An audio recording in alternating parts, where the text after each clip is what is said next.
Hi there guys, welcome back to my channel. Just a little share making these envelopes to pop in a series of journals that I'm making at the moment. As you can see, I think they add a nice little touch. So for this, what you're going to need obviously is some matte paper. I'm going to use some glue, some of my fancy serrated scissors, and this little sort of jewellery piece, fabric and lace that I've had in my stash for an absolute age.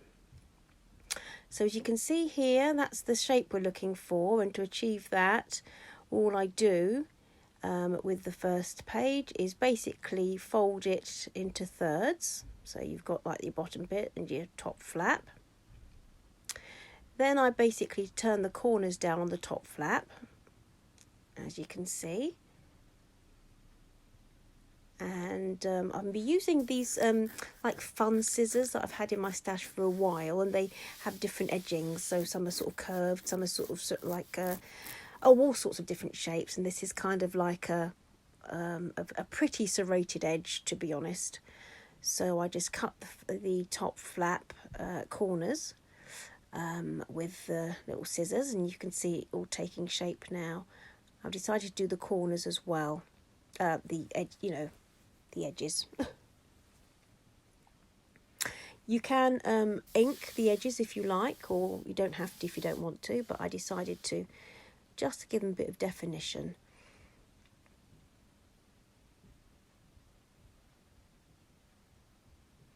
Yeah, so now what I've decided to do is just take a tear from the bottom, tear a little bit of the page out, because what I really would like is, once the envelope's all made, is to have a little bit of lace peeping out on the one side.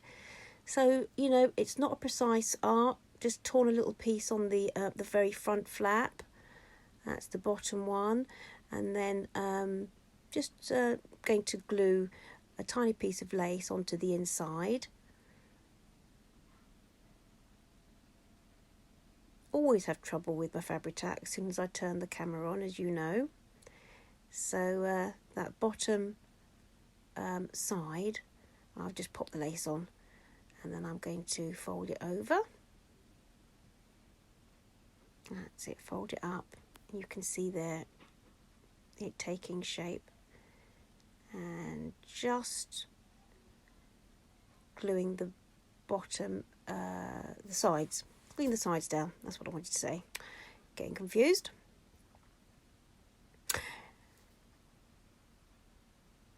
Just auditioning the jewellery piece to see how it's going to lay on that particular one, and decided to use this beautiful, it's an old cushion cover that I've had in my stash for ages.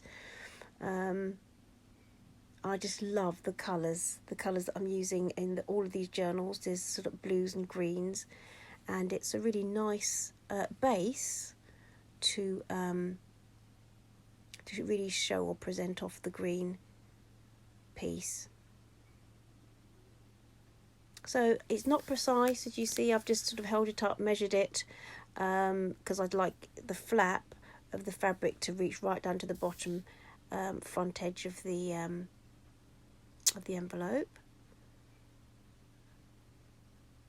So yeah, I try all sorts of different glues. Use Fabri-Tac for this sort of thing because it's brilliant with fabrics, and it dries quickly, and once things are on, they're really on.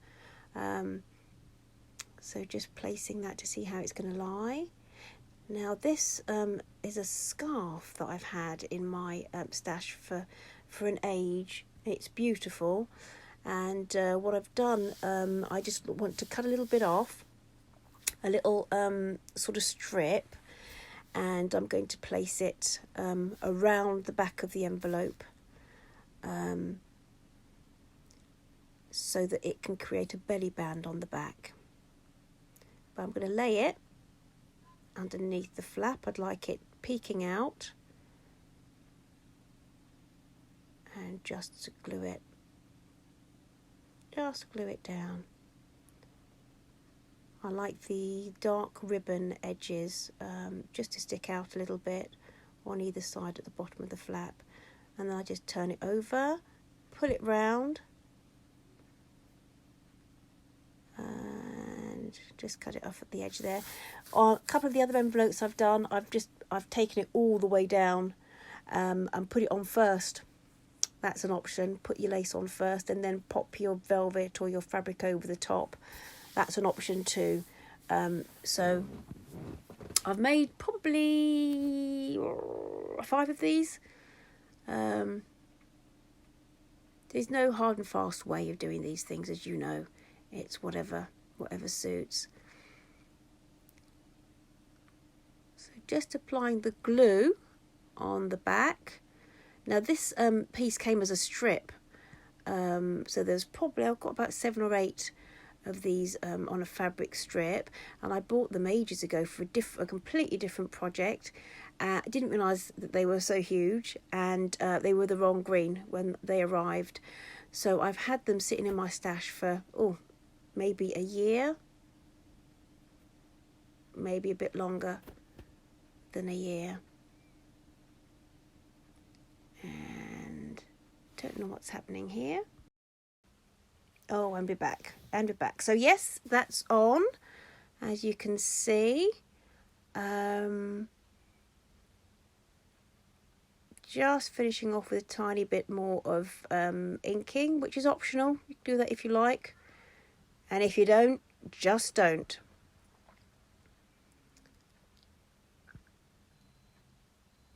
So I'm really pleased with that. Really pleased with how that turned out. Just trimming off a little bit of the lace, and just showing here where you can place, or what you can do. You know, I'm going to pop a few bits. I've got some real nice vintage bits and pieces I want to pop in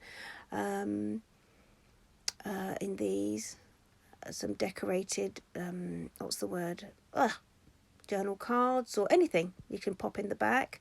Leave it plain, or a little picture. But there you have it, guys. I hope you find this useful and have some fun. Take care. Bye-bye.